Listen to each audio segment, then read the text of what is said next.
Comic Book Savant, episode 741.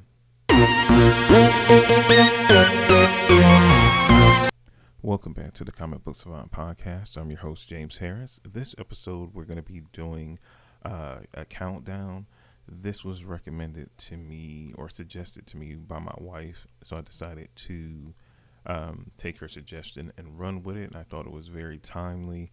By the time you guys get this episode, I don't know if March will have finished or not, but it is Women Appreciation or Women's History Month for March, and I thought this would be a good idea, and I was kind of upset that I didn't think about it, but that's why you have a wife for, to remind you of things that you can't think of. So we're going to be doing a countdown episode of most underrated female heroes. So I'm going to give my countdown list of female heroes that I feel that are kind of underrated, or you don't see as much, or don't get as much props or spotlight as I feel like they should. It's not to any particular publisher. This is cross comics in general. And before we get into the episode, I just want to talk about a few things. I just want to hope everybody's staying safe. The whole coronavirus thing has been crazy. I had a bunch of content slated ahead of time because I had a lot of travel that was scheduled. Some of it has been canceled because I had some stuff coming up in April. I had a big trip coming up that pretty much had to cancel it. Traveled some here within Texas and then went to visit family in Connecticut right when all this stuff was kicking up crazy here. So we got back kind of right before it really ratcheted up to 1,000. This past week or so has been just getting prepared and getting my head wrapped around everything, and again canceling plans because we had a lot of other travel, some small and some even international. All of it basically just got canceled in a drop of a dime. So it was a lot of reshuffling, preparing. We were already kind of in the middle, as I've talked about before, I was doing upgrades to the office. We were putting in a home office, setting up a home office for my wife, which came in handy that we were already prepping for it, but then we had to step up those plans. So I haven't read as much the past 2 weeks because of travel, than the past week because of just getting back, trying to get as much stuff as finished as possible. Getting things in order.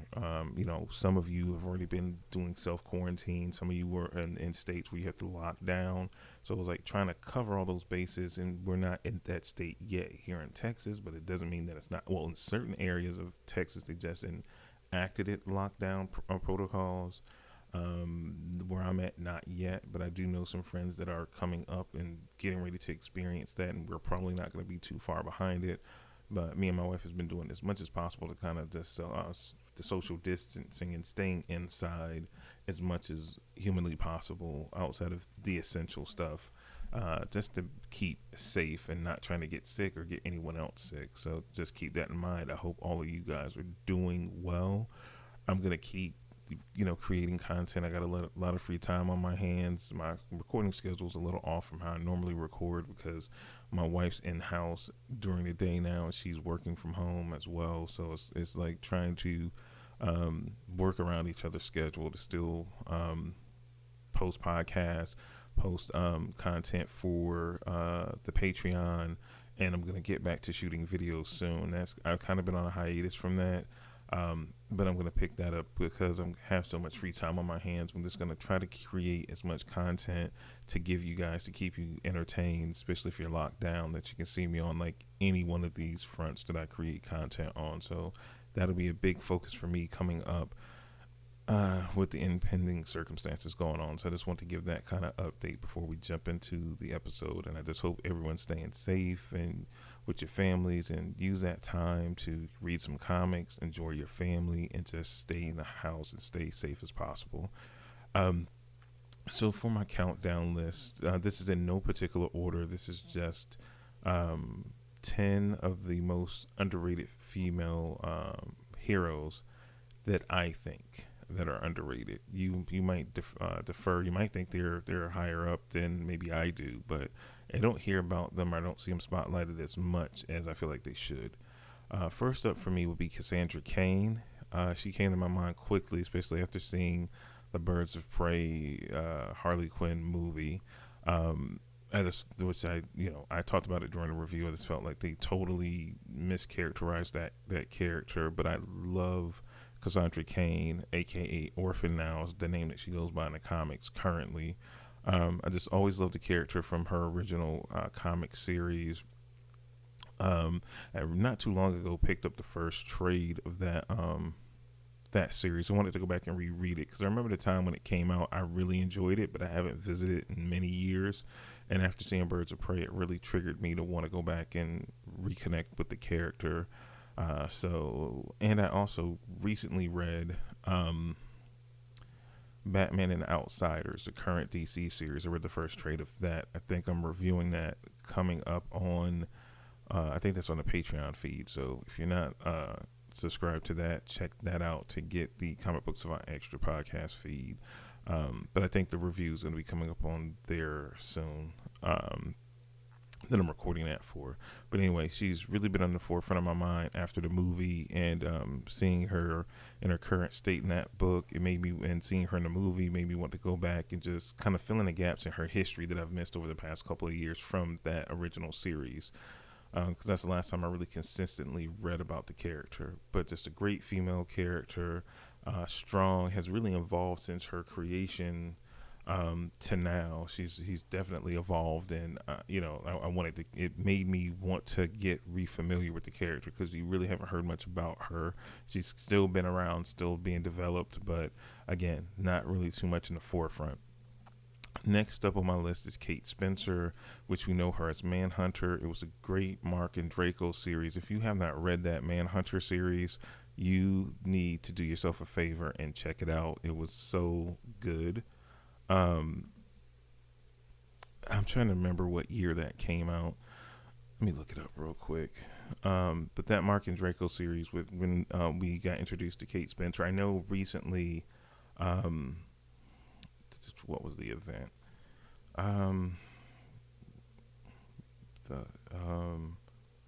Not Prometheus. Hold on. I can tell you in a second. Whatever that DC event was that was recently going on. I have to go look at it. Event Leviathan. I know she came up and I haven't read it yet. But the Bendis event Leviathan, I know like the Manhunter legacy got brought back in, and I heard she was kind of prominent in that. I hadn't really seen much from Kate Spencer since that original, that Mark and Draco series, was really, kicking off. It ran from 2004 to 2009. It was a really good series. If you want to find that, I'll put links to it. I don't know. I'm looking at the series now. If you want, I know a lot of us have been going over to digital, and especially with everything going on now, it can be hard to find certain things. They have the whole series, the whole run of the series on Comixology. It was a 38 issue run. They don't really have the trades. They have the single issues. So you can take a deep dive into that and really check it out. It's worthwhile for sure. Really great series. Some great artwork, great writing. Mark and Draco series. Really just made me fall in love with the character, and I think she showed up later after this series ended in Birds of Prey and different stuff like that, but really haven't been in the spotlight. But again, she has kind of came back to the forefront recently with Event Leviathan. I'm not current on all my DC books, so I don't know what else she might be, other books she might be in right now, but definitely a great, super strong character. Check out that Manhunter series. You will not regret it. Next on my list would be Rogue. I just always loved the Rogue character from X-Men. I know they're doing a lot of stuff now that her and Gambit are married. They had the Mr. and Mrs. X series, and then they had a Rogue and Gambit mini series. I picked them up maybe a month or two ago. I need to read them. I always loved their dynamic and relationship, but I also loved her as a single character. I think during the early 2000s, during Scott Lobdell's run, when like the X-Men team that she was on, they kind of put her in a leadership role. Like I think her and Beast were like co-leaders of the X-Men team that they were on. Then that X-Men team went to outer space, and they had like her kind of in a love triangle with Gambit and that Magneto clone Joseph. It was a lot of crazy stuff going on in the early 2000s, y'all, but bear with me. But I was loving that because it kind of spotlighted her as a leader in the field for the X-Men, and then she was, had this love triangle going on, and trying to balance being a leader, but then dealing with her powers and how she can't touch, and having this crazy love triangle going on. It was just really good stuff, and it really endeared me to the character. And I just think she never gets her props. Like I said, I want to read the recent stuff. I picked it up. It was a sale on Comixology. I picked up, I think, Mr. and Mrs. X and the Rogue and Gambit miniseries as well. So I have to go back and read those. But character that I always loved. And you always she kind of gets to me overshadowed by Jean Grey, what's her name? White Queen and Storm. She's like the third or fourth when you think about females. Kitty Pryde, but I always love Rogue and wish they do more, and she gets more spotlighted. Next character for me is Sasha Boudreau. She was introduced during Greg Rucka's run on Batman, and then later, subsequently, Checkmate, the Checkmate series that he did. She was a really just kick butt character. I don't know where she is as far as in the DC universe now. The last time I saw anything with her was during this run, and that book only ran for 2 years, from 2006 to 2008. I think they originally introduced the Sasha Boudreau character in Batman. I think she was a bodyguard for Bruce Wayne. I'm trying to remember when it was Brother Eye, I think it was. In the OMAX, she got something happened, and she kind of got fused with cyborg technology. So she was kind of a cybernetic, but she was a spy bodyguard by trade. Then Greg Rucka launched her from being introduced in the Batman into the Checkmate series, which is a kind of spy organization within the DC universe. That book, again, ran for only 2 years, but she was really the principal character in that, had a ongoing relationship with Mr. Terrific at that time. Just a really great character. You can actually get the Checkmate series. It's Checkmate by Greg Rucka, book 1 and 2. You can find those on Comixology, and they do have some of the issues on Comixology Unlimited. That's not much though. Let's see, as far as Unlimited. It's only one issue on that's actually through Comixology Unlimited that you can try out for free, but you can get those book 1 and book 2 for like $13 a piece. And it covers pretty much the whole run of that Checkmate series, which is really phenomenal. If you like things like the Mission Impossible, the Bourne Identity, it has that kind of flavor and vibe to it. Well worth a pickup. Great character, worth a read. Let's see. Next, we have Sue Storm. It's hard to say that she's underrated. I mean, I know she just had like a limited series or something like that that I've seen that came out through Marvel. I feel like at times she gets overshadowed in her own team, which is the Fantastic Four, by her husband, Mr. Fantastic, and Johnny Storm and The Thing. She's can be low key, but it seems like they've been kind of trying to push her further in the spotlight recently with this miniseries. I haven't read it. I think I might have picked up the first issue to do just to get a feel for what they're trying to do with the character. But again, I feel like she could be more prominent. She's always been a super strong character. I feel like she's the backbone of the Fantastic Four, all of that. Like I said, I feel like at times she doesn't get her just due. in comics, period. And so I really loved, like, back in the day during like the John Byrne and Walt Simonson's kind of run back on the Fantastic Four in the 80s, where um, they did a lot of interesting things with Sue. The whole Malice character, where Psyche kind of got fractured and she would turn to the evil Sue Storm, things of that nature. They did a lot of cool things to show that she can be a very diverse, strong character. I would love to see more of that nowadays, because I think she got played as the caretaker and like the background, the background singer a lot in that quartet, which is the Fantastic Four. So I was glad that they're moving her from the background up into the forefront again. Next on my list is Isabel Cordova. She's one of the lead characters in the 100 Bullets series. If you're not familiar with 100 Bullets, it was a Vertigo series that ran from, I think, the late 90s into the 2000s. I don't want to spoil too much, but it's very hard to explain the 100 Bullets without giving away like major plot details. But it's a great series. It's long since been finished. I've done some previous episodes of 100 Bullets back in the day. I used to do Trade Your Pick episodes on, I think I did the first volume. I've done multiple episodes talking about 100 Bullets. It's a great series that I love, done by Brian Azzarello and Eduardo Riso.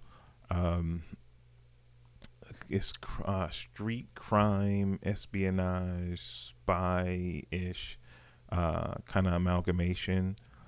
Great artwork, great writing. You can collect this series via trade. They constantly have sales on sites like Comixology. I think they recently announced sometime before the year is out, they're going to do an omnibus. I think it's going to be, to cover the whole series, they're going to have to do 2 volumes of the omnibus, that they're going to finally do 100 Bullets omnibus.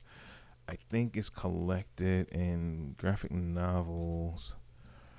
I think it's 13 graphic novels, and then they have the books.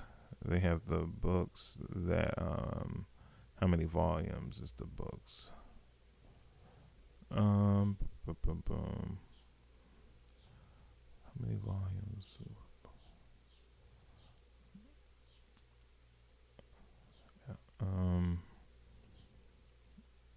Oh, so many. I want to say, far as the trades, I think it's 13 trades, if I'm not mistaken.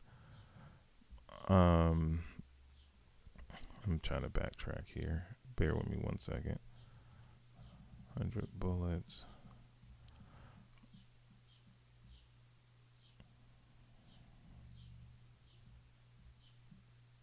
So it is. So in the books, it is what, 5? Yeah, so it's 5 books, which I think covers the whole. This is probably the best way to get the series. I'm looking at them right now. They range on average of about $15 on Comixology. Yeah, so it's 5 books. That's the kind of most easiest way to get them, to get all 100 issues of the series. It's through 100 Bullets, books 1 through 5. And again, like I said, they're right shy of 500 pages per book. And you can get those and you get the whole series. Or you can do the trade paperback route, which is, 13 trades. You're probably going to come out cheaper doing the books compared to the trades, because the trades range from everywhere from $8 to $10 per pop, and it's 13 of them. So once you do the math on that, it might be easier to do the book collections. You're getting more than the 6 issues per trade and less books. But again, if you want to wait out for the physical breakdown, like I said, I think 100 Bullets Omnibus Volume 1 comes out. I think it was solicited for like towards the end of this year, early next year. But it's a really action-packed, fun series. I think I read up to Volume 8 of the trades. I have all 13 trades. I bought them over time. I think I said, I'm at I think I started reading, or the next one I need to read is 8 or 9, but I have all 13. Really great series. It's a series I've been reading since like very early into the me doing a podcast. Someone recommended it to me. I did a trade your pick on the first one. Then I just really enjoyed the series and kept reading it over time as I rotated other books out. And but it's been a while since I revisited the series, but really fun stuff. If you like Brian Azzarello and his writing style, you'll love this book for sure. Next on the list is Kate Bishop. You all should be familiar with Kate Bishop from Young Avengers, aka Hawkeye. Just great character. Loved her from Alan Heinberg's original run of the Young Avengers, and she's really been the breakout star from all the characters that were created from that original book, and really has become a prominent fixture in the Marvel universe. So she's not quite underrated, but she's just one of my favorite female heroes. She gets co-billing with, Hawkeye, Clint Barton. And then I guess she's underrated because I feel like she hasn't had a strong enough build in the comics, because they try to, have them co-lead the West Coast Avengers book. It only lasted 12 issues. It seems like her series, her solo series, always seems to sputter out, and they restart a new one. I just wish she could have that definitive run that really just solidifies the character in the Marvel universe. So that's why I felt like she made the list for me. Next on the list is Tarah Chase. Chase. I think it's Chase. Chace. She is one of Greg Rucka's. She's the lead character in Greg Rucka's Queen and Country. If you love spy and espionage thrillers, you should definitely read Queen and Country. When I first really started reading Greg Rucka, when he was doing his work over at DC, doing Batman, doing Checkmate, I started going back and checking out some of his other works, and I picked up the whole series of Queen and Country, and read that and just fell in love with this character. Loved that series. He's one of the best writers, Greg Rucka is, when it comes to spy and espionage and thrillers. And this is no exception. You just see how really strong and kick butt Tarah is, and really worth a read. They do, I think they were called the Queen and Country definitive editions. They were really hot for quite a while. When I was picking up physical comics, I picked these up through like in stock trades. Let me see. I'm just seeing do they have them via Comixology, because I know so many more people now are going digital, and I get questions about it all the time. Boom. So I see a few things here. So graphic novel wise with Queen and Country, they have they have a bundle that has all 8 volumes of Queen and Country. You can get a bundle on Comixology for $40, which has all 8 volumes of it. Also, if you are subscribed to Comixology Unlimited, you can actually borrow the first 3 volumes if you're already subscribed to that, which, if you want to just try it to see if you like it, that's something you could do. I picked up the definitive editions, and I can't remember. Let me see if I can find it on In Stock Trade still. Definitive editions you got more in them. It's been so long since I physically have owned them, so let me look. Queen and Country.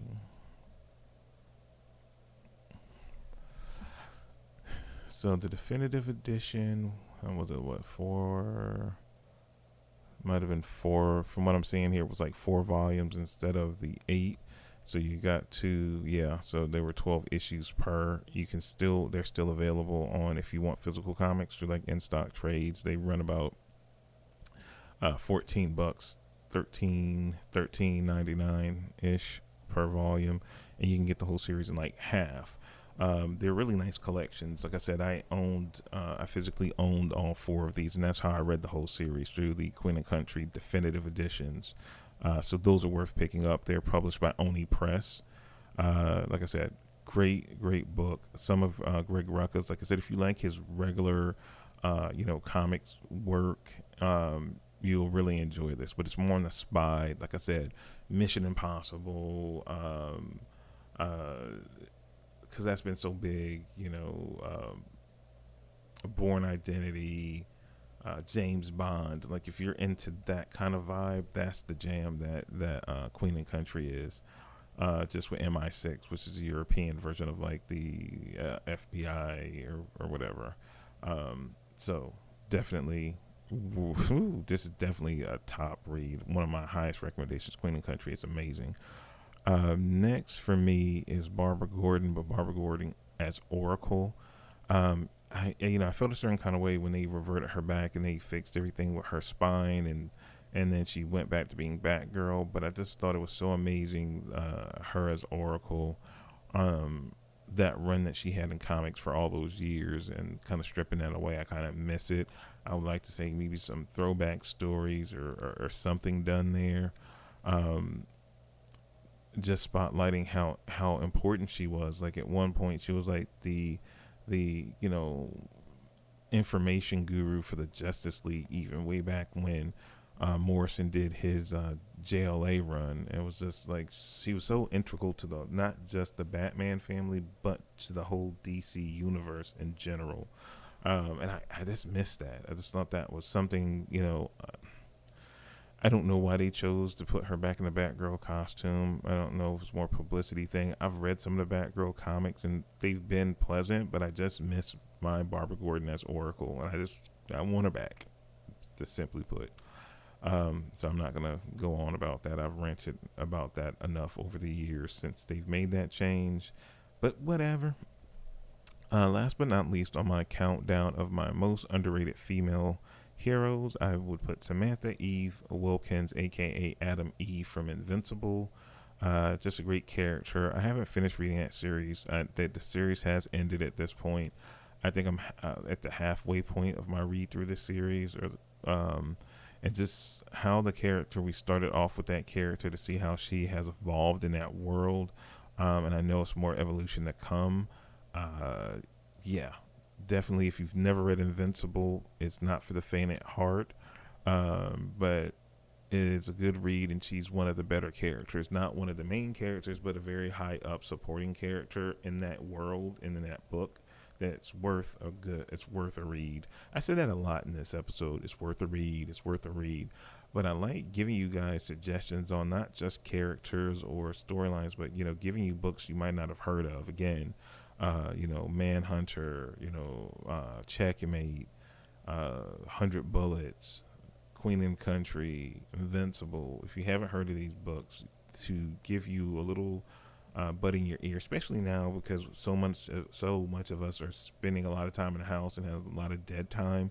This is definitely a bunch of good series that I can recommend to you guys to check out. And I guess I need to do a kind of lockdown quarantine kind of recommendations episode that I give you guys a bunch of just random books that you might want to try out because you have like some downtime.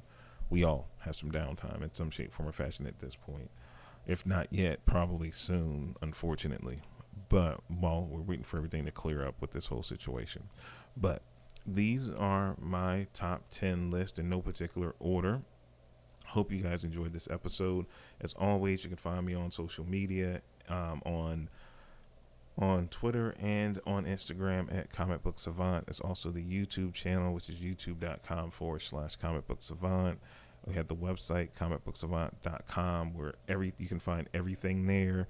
You can also find the Teespring store, T-shirts. We had the 3 new logo designs come out a few months back. A couple of you have purchased T-shirts and posted on social media, which was great. Appreciate that. So check out the Teespring store. Links to everything, again, is on comicbooksavant.com. Also, if you want to support the content that I create, you can do that over at Patreon.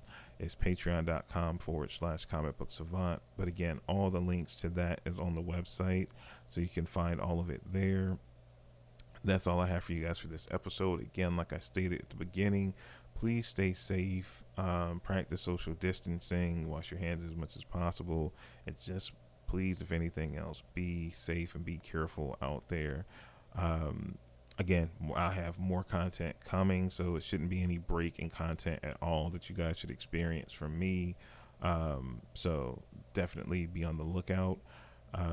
Thanks for everything, and I will talk to you guys soon. Until then, you stay safe and take care.